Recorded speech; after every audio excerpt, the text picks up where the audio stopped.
Welcome to AI Paper Slot. Today we are looking at Qwen-Image-Flash, Beyond Objective Design by researchers at Alibaba. And if you are building or optimizing generative models, here's the core insight you need right up front. Yeah, it's a big one. We've spent years obsessing over the underlying math of distillation, finding the perfect objective for fast few-step generation. But this paper reveals that the training recipe is actually the real bottleneck. To distill an 80 NFE flow matching model down to a 4 NFE model for generation and editing, you have to completely rethink your data composition, your teacher guidance, and task mixing. Right, and they isolate three really counterintuitive findings here. First, feeding diverse data during distillation actually hurts the model. Second, using specialized teachers causes structural collapse unless you introduce them stepwise. And third, training a model to edit images magically makes it better at generating them from scratch. Okay, let's pull this apart. Because before we get into those anomalies, we need to ground everyone in the baseline mechanics. We need to look at how Qwen-Image-Flash is actually being distilled. Sure, so the base model, the teacher, is Qwen-Image 2.0 base. It's an 80 NFE model. Right, 80 number of function evaluations. Exactly. And it uses flow matching. So it's learning a continuous vector field that points from pure noise to a complex data distribution. And traversing that field takes 80 steps for the teacher. But the goal is to compress that down to just 4 steps. Yeah, and they do that using distribution matching distillation, or DMD. Now, trajectory distillation forces a student to copy the exact step-by-step path of the teacher, but DMD minimizes the KL divergence between the student and teacher distributions across the noise levels. So to use an analogy, it's like trajectory distillation is forcing an art student to copy a master's exact brushstrokes. Oh, I like that, yeah. But DMD is it's more like teaching the student the overall style so they can arrive at the final painting in their own shortcut of just 4 strokes. That is a perfect way to look at it. You aren't over-constraining the specific trajectory, but that brings us to the first massive variable, the data composition paradox. Right, because DMD relies entirely on the data you feed it. Exactly. The researchers had to figure out what data creates the best 4-step shortcut. So they built 5 distinct training data sets of 20,000 prompts each. So we're talking a landscape-only set, a portrait-only set, a text-centric set, a landscape portrait mix, and then like a fully mixed category set. Right. And they evaluated the resulting student models on T2I Bench using GPT 5.5 and Gemini 3.1 Pro as judges, and the results were completely shocking. Tell me about the text-centric set. It performed the worst. It didn't just fail at landscapes, it performed worse on specific text-centric tasks than models that had never seen a single word of text during distillation. Wait, really? So a model that never saw text spelled better? Yes. The mixed category dataset also severely underperformed. The models that dominated the benchmark were distilled purely on single category data. So like the landscape-only model. Exactly. A student distilled strictly on landscapes generalized beautifully, and it scored higher on text rendering than the model specifically trained to do it. Okay, if you're an ML engineer listening to this, that just feels wrong. I mean, it violates our basic assumptions. How does looking at a mountain help a model figure out how to spell words on a poster? Well, you have to view it through the lens of the optimization landscape. Think about the spatial frequencies of text. Text is incredibly jagged. Right, it has sharp contrast, exact geometric lines. Yeah, high-frequency spatial gradients. But a landscape is the exact opposite. It's smooth, low frequency, highly forgiving. Oh, I see where this is going. Right. When you force a 4-step student to map the complex multimodal score field of a text-heavy data set, the mismatch between the student's capacity and the teacher's target is just too chaotic. The gradient, conflict, and the optimization effectively chokes. Exactly. So by feeding it a clean, coherent distribution like landscapes, you're providing a dramatically smoother interface for that DMD objective. Yes, because you aren't teaching the model what to draw. The foundation weights already know how to still. Distillation is just teaching it how to compress its traversal of the vector field into 4 large steps. So a smooth data set teaches that traversal algorithm efficiently. And then that skill just seamlessly transfers over to high-frequency tasks like text. You got it. It proves that in extreme few-step distillation, dataset diversity is an active liability. You want the smoothest data possible to teach the mechanics of the shortcut. Which naturally leads us to the next big hurdle. Because if the optimization is that sensitive to the data, it must be super sensitive to the teacher providing the ground truth score, right? Oh, absolutely. Yeah. The team wanted to use task-specialized teachers to boost downstream capabilities. Like, if you want great text, use an 80 NFE teacher fine-tuned for text. Makes sense on paper. Yeah, but when they directly swapped the base teacher for a specialized teacher inside the DMD objective, it caused a catastrophic structural collapse by iteration 850. Total collapse. Total visual fidelity degraded entirely, geometric alignment just drifted into noise. And applying what we just talked about, that makes sense. It's like putting a novice driver in an F1 car on day one. That's a great comparison. Because specialized teachers have highly opinionated, incredibly narrow distribution modes, they output extremely sharp score estimates. Right. And a student with only 4 steps physically lacks the capacity to approximate that hyperspecific score field. It bounces out of bounds and collapses. So how do they fix it? You can't just not use specialized teachers if you want those advanced capabilities. Well, they engineered a solution called Stepwise multi-teacher guidance. Since the trajectories move from pure noise to clean data, the early steps established the global structure. The low frequencies. Exactly. And the later steps resolved the fine textures and specific details, the high frequencies.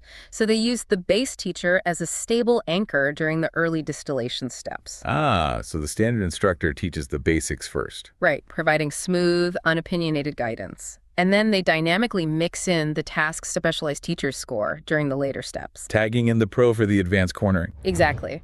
And by implementing this, the resulting model, Qwen-Image-Flash T2I, achieved a 4.15 on GPT 5.5. That actually beats the original 80 NFE-based teacher. Oh, wow. So it inherited the specialized strengths without collapsing. Yeah. It's a fundamental shift in knowledge transfer. You can use an ensemble of experts, but only if you sequence them along the specific physics of the denoising path. Okay, so now they have a highly stable 4 NFE generation model. But users today expect multimodal foundation models. We don't just prompt from scratch anymore. Right. We want instruction following editors. We want to say, change the color of that specific car, but keep the background exactly the same. Right, so the final challenge was making it an editing model without overwriting the generation skills they just spent all this time stabilizing. And to test this, they introduced Editing Bench. It has 1,500 cases testing scene transformation, object manipulation, text editing. And the big variable here was the task mixture ratio, right? Like how much text-to-image data versus editing data during joint distillation. Exactly. They tested mixtures at 9:1, 7:3, and 5:5. Now, a zero-shot model does have some latent editing ability. But I'm guessing it struggles with keeping the background intact. Heavy struggles with content preservation, yeah. To actually top the benchmark, they needed that full 5:5 balanced mixture. 50% generation, 50% instruction editing. Which brings us to the third big anomaly. Because usually in machine learning, dedicating half your compute to a new task is a zero-sum trade-off. You'd expect pure generation to suffer, right, because you cut its supervision in half. Right. But that didn't happen, did it? Not at all. The 5:5 mixture significantly improved the model's average scores on the regular generation benchmarks across the board. That is wild. I mean, does that imply that instruction-guided editing is just a denser, richer mathematical constraint than basic generation? That's exactly what it implies. When you generate from scratch, the score field is wide open. The model can put a car anywhere on the street, in any lighting, and satisfy the loss. But editing restricts that field. It forces the model to actually learn target localization, like identifying the exact pixel boundaries of the call. Right, and fine-grained visual textual alignment. You have to alter the car's color while keeping the street's reflections geometrically identical. So it's basically forcing the network to mathematically disentangle concepts. It's like resistance training for the model. Yeah, exactly. Those stringent constraints refine the overall spatial reasoning, so when you remove the constraints for open generation, the structural coherence is just vastly improved. It's fascinating. It proves that task mixing isn't just a zero-sum game of allocating data.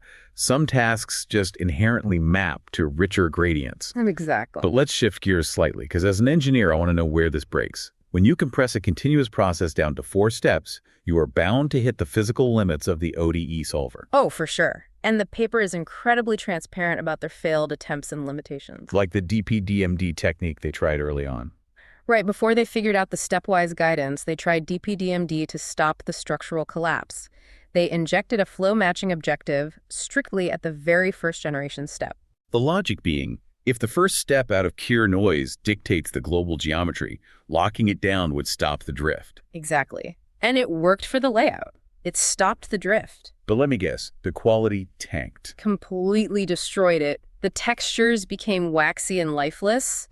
Because if you aggressively constrain the student at step 1, you lock the entire trajectory. Right, you deprive the solver of the flexibility it needs to maneuver into the high-frequency texture regions later on. Yeah. You get a perfect skeleton, but the details are just dead. Yeah, and even in the final, highly optimized model, there are still limitations. It still struggles with tiny, dense text and really complex poster layouts. And there's that residual noise issue, right? Yeah, that's the most revealing one.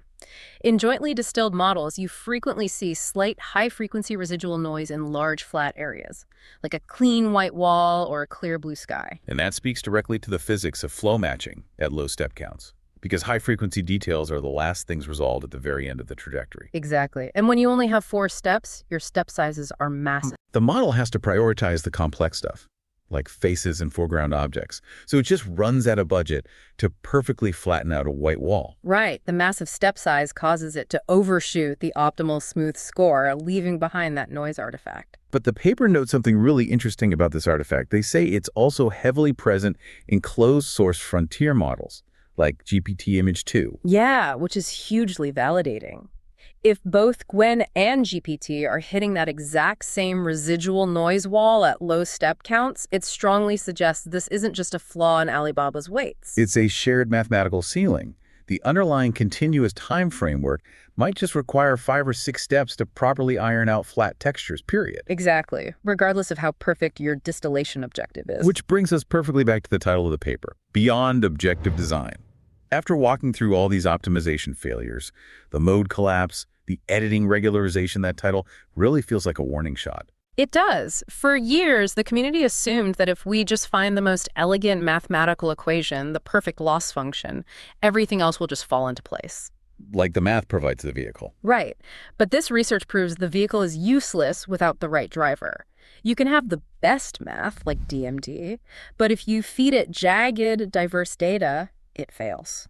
Or if you introduce a specialized teacher's gradients at the wrong stage, the model collapses. Exactly. Your data ratio, your curriculum order, your stepwise blending those empirical variables matter vastly more than the equation itself. It really highlights a maturity in this space. The era of discovering massive performance leaps just by tweaking a loss function might actually be over. Yeah, the future really belongs to practitioners who deeply understand the physical dynamics of a model's learning trajectory. And that leaves you with a pretty provocative thought to mull over as you design your own pipelines. If curriculum sequencing and dataset smoothness are the ultimate deciders of success, are we entering a phase where the underlying math is mostly a solved commodity? It really seems that way. Moving forward, the true competitive moat for AI labs isn't going to be publishing some novel equation. The real moat will be the closely guarded, proprietary dark art of training recipes and curriculum design.